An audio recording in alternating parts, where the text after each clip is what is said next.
接下来的这个场次，非常高兴能够由中华征信所 CRIF 的 Digital Innovation Lead Fontolan Federico 来为我们主讲。So for this session, we'll hear from Digital Innovation Lead at CRIF, Fontolan Federico. Yes, thank you. Hello, everyone. It's a pleasure to be here, honestly. I've been at the FinTech Taipei already a couple of years ago. Of course, that time was live, but it's always a pleasure to be here. So what I'm going to do today is a presentation of open banking from the point of view of CRIF. CRIF is an AISP in Europe, so we are open banking service provider. And what I want to show with you, since it's already been a couple of years that this has been implemented, I want to show you what has been the challenges to implement the open banking services from the point of view of a TSP, as well as what are the challenges in general that we are seeing in Europe during this experience. Of course, together with the challenges, I want to show you also the benefits that we are starting to measure, as well as what could be the future, the potential future. And the fact is that for us, I mean, open banking is just a phase of this process that is disrupting the banking industry, whereas data once was, inside the banks, nobody could touch it. We are going through this phase of open banking where set of this data is starting to be shared by banks to provide services to customers, but then the final evolution of this will be what is normally referred to as open finance, where actually not only a subset or a certain set of data is shared by banks, but also data from different industry and different partners is put together to really provide a real customized and personalized service to the customers. And of course, the situation right now is very differentiated in the world. Some countries have adopted a regulatory-driven approach, whereas other countries have adopted a market-driven approach. And in the regulatory-driven approach countries, we have the example, of course, in Europe, UK, where banks have been compelled to share some of the data, and whereas in the market-driven approach countries, this obligation is normally not present. And that's the reason why the level of implementation and use cases that we can see is pretty different in these countries. So, for example, you have countries like the UK, where the open banking implementation is very advanced, and you have more than 200 third-party providers. You have more than 3 million consumers that are already using different type of open banking services. And in some way, Europe is following on this path as well, a little bit slower, but following on that path. Whereas you have countries like Taiwan and like Hong Kong, where actually the market approach has brought to a more phased approach to open banking, and also to the fact that TSP work actually one-on-one with banks rather than having access to all the data that they want through a specified procedure, which of course kind of slows down the implementation, but still there are some interesting use cases there as well. So I just want to go through, first of all, the challenges that we have seen as a TSP in Europe. And I think it's very interesting because we have real number from real customer, real production numbers. First of all, starting with the challenges that we have seen in implementing open banking, the first one regards the process. A typical open banking process is that you first have to gather the consent of the customer. So that's the first phase. Then after you have gathered the consent, actually the customer has to do the strong customer authentication within the banks. And then after this second phase, you can actually get to the download of account data where the TSP is getting the data, and the data can be used for the service that the customer wants. Now, what we are seeing in this is that the first phase, the consent phase, is the one that is seeing the biggest number of dropouts in the process. Out of 100 customers that start the PSD2 process, just 37 go past this consent phase. Of course, it seems like a small number, and we can agree on that. But also, you have to consider this is a very new service, a very new thing for everyone, even in Europe. And of course, when you are asked to share your banking data, the first times that you see that, you're going to be not so confident to do it, right? So that's something that honestly has to be expected. The second part, the second part of the process, where you go through the SCA, is again another major obstacle for now, because you go from 37% to 11% of actually people who arrive to the end of the SCA phase, and that has to do not only with the fact that it's a little bit. It creates a little bit of attrition for sure for the customer, but also to the fact that some banks have implemented it in different ways. So that can create a little bit of confusion for the customer. We'll see a little bit more about that later. And of course, you have the final phase of the download of account data. In this case, we've seen that actually the technical part of it is really not a problem. I mean, most of the people who get after the SCA phase will also be able to download the data without problem. The important message here that we are seeing anyhow is not only on the market average, but also on how the role of banks, the role of the financial institution is fundamental if you want to increase the chance that this process goes well. And in fact, if you see that how the top performer of our client is doing compared to the worst performer, you see a big difference in every step of the process, and especially in the consent process, where the top performer is able to get through 57% of its customer, the worst 32%. And the reason is that the way, as I said before, you present this to customer and you make them feel confident about what you're doing is mostly the most important thing. And this is a very positive signal, because it means that by working on this, by working on the message, by working on the communication, by working on the use case and the customer experience, you can really improve the chances of success of this process. So that's the main message here that we see from our real experience. Another challenge for sure is related to the data content, because yes, in Europe there is an obligation for banks to open up their data through API, but not all there's not a standardization in many aspects, including the data content. So for example, just basically, not 100% of banks reply to API requests right now, so you are not able to get all the data you expect from banks. Although this is improving.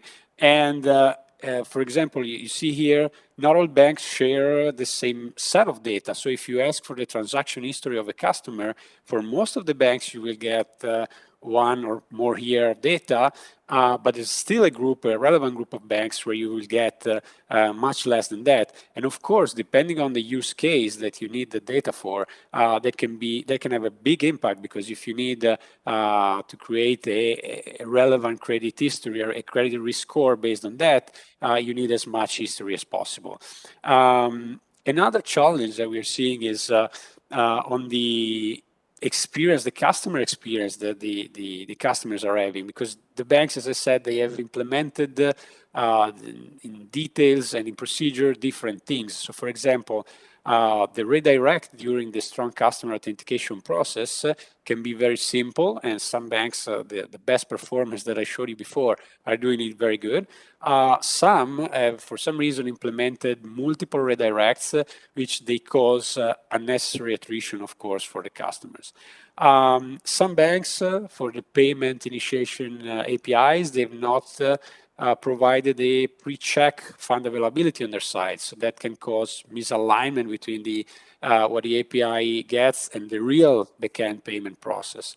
And another case is the customers have been asked unnecessary requests, for example, the IBAN number, which if you think about it, you're doing something online and somebody asks you for your IBAN number, you just go crazy, because nobody remembers it, of course, by heart, but you have also to recover it somewhere. So it's really not customer friendly at all, and it's not a needed information as an input for these API calls, but some banks still do ask for that. aside from these challenges, what we are seeing and we are able to see and present right now is also some measured benefits. So finally, we are able to see the customers that are using open banking services, what type of benefits are they getting? And these are a few use cases of some of our customers that are already using it. You can see, first of all, an increase in disbursed amount. This is related to the fact that you are able to use this is a customer that is using for personal loans. You are able to use open banking data together with traditional credit bureau assessment and do a better refinement job when you assess the customer. And in that way, you're able to actually understand if a customer can get more of that, of what is asking. If somebody maybe previously was rejected, is now actually given the loan because the current account data is adding a more precise credit risk assessment. You also get an effect on financial inclusion. I mean, all customers that were not able to get a credit risk score because they had a very thin file or even no credit history at all. Now, for 80% of them, we are able to get a risk score assessment. So you can imagine that this has a huge impact in terms of financial inclusions for new to credit. You have also, of course, an impact on the automation process because maybe typically when a bank, you ask for a loan, they would ask you your payslip, your proof of income. Through this PSD2 process, you can get that information without having to actually produce any physical document, bring nothing to the branch, send no PDF, but just connect to your bank account and get the proof of income from there. And the last one effect we are seeing, which is, I think is very important, a little bit under-evaluated, I think, the impact that open banking could have on the marketing effort of banks. Because thanks to the tools that, for example, we provide in terms of transaction analysis of a customer, you're able to, and you can do this even inside the bank, you don't even need to get access to other banks' data, but with your own data, you can do a better job at analyzing your customer data and understand exactly what they need and give them a customized offer instead of giving them, sending out mass in general marketing campaign. And we see that the redemption rate in this type of campaign, where you have this type of analysis done before you start a campaign, is much higher for different products than it used to be. So the effects is positive. And the use cases that open banking can enable is not limited to the ones that I've shown you, but there are more and more use cases. This is a very useful slide from IBM, where they try to list all the possible use cases that you can enable with open banking APIs. And you can see there's much more than what I described to you. For example, you can do even KYC use cases using open banking data. You can embed the payment inside the payment process. You don't need a credit card to end the payment anymore because you can call a payment API and do the payment. So there's really a lot of possibilities with open banking, and I think we are only starting right now to see the first implementation use cases, and much more will come. Much more will come, I think, also because the signals that we're seeing from the market are really positive. First of all, in Europe, we have a more or less 90% of API connectivity already. So which means that 90% of the banking industry is connected through API that TSP can reach. So that's a really huge achievement, I think. We're also seeing some banks opening up more data than they are compelled to. That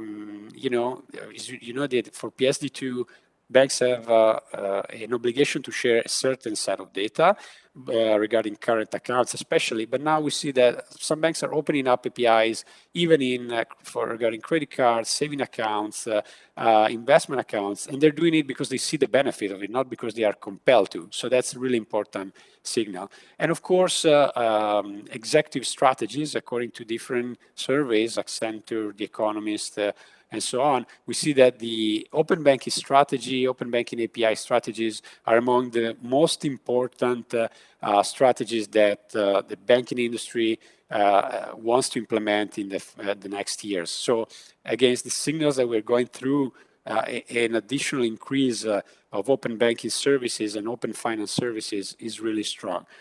And as I mentioned at the beginning, I mean, the way that the open banking is going is actually to go towards a phase that we call open finance, where we see the extension of the data available, not only related to banks and not only related to what happens right now in Europe for current accounts, but a whole different set of data from different industry, different players, and in a way that you can combine this data and really provide value-added services for your final customer. Of course, in order to be able to do this, you not only need connectivity ability, so the ability to connect data from different data sources, which is of course fundamental, but you also need what we call the intelligence. So you get this huge amount of data, but then how do you really use it to bring value to your customer? That requires a lot of capabilities in terms of big data analytics and working together with banks to understand what is the real use case that brings value to your customers. And I think the most important one is the orchestration capability. So the ability to put together different partners, make them work in a real cooperative way, something that is not easy between partners that maybe sometimes used to even compete in the past and find a way to actually work together to bring value to their customers. This is not something theoretical, but it's something that has been already applied in different use cases around the world in different ways. One way is, of course, the way to create thematic ecosystems for consumers. These are companies that I have created platforms where they don't sell directly their products. So in this case, you see in DBS, you see Pingan, the platform that I created, you don't go there to get a loan, you don't go there to buy insurance. You go there because, for example, in the DBS case, you want to buy a house. So you have your property listings, you choose the house that you prefer, and then of course, what you need is a mortgage, and DBS is there to connect you to its services to provide you the mortgage. And of course, in the process, you can also buy additional products such as an home insurance. And the similar thing has been done by Pingan. They created different thematic platforms, for example, on healthcare, on automotive, where customers go because they want to have health consultation, appointments with clinics, delivery of medicines. But then inside this customer journey that they have in these platforms, Pingan was able to embed their insurance and financing and wealth management products in a way that is very seamless for the customer, and it is that serves the purpose of the customer themselves and as well as Pingan, which is to sell insurance. Other use case is, for example, targeted services for SMEs. We have seen the consumer space before, but also for SME, there are several examples right now that we are seeing where banks, digital banks, are connecting with alternative data provider to get data and be able to again, do a better credit risk assessment for SMEs and provide credit, whereas before it was not possible or it was much slower. And we see here the example of Power Bank and HSBC, that what they're doing in Hong Kong. And in Hong Kong, it's very interesting, a recent initiative, the commercial data interchange, that the HKMA is trying to pivot here, where they want to create a platform that connects banks with alternative data providers through APIs. So basically, every bank that is going to need to access this alternative data can do it so through one single platform. And that again goes towards the idea that data and should be more and more accessible and easily accessible and standardized so that banks and other companies can make a good use of it. I'm just going to conclude by saying that, of course, for banks, the digitalization challenge is not only related to open banking data. The digitalization challenge is 360 degrees and goes from the customer onboarding to the evaluation, customer engagement once it's onboarded, the business development after. And as CRIF, we're invested a lot in these digital solutions, and we'll be very happy to support any institution that wants to go through this process. So thanks for listening today. Enjoy the rest of the FinTech Taipei, and again, have a good day.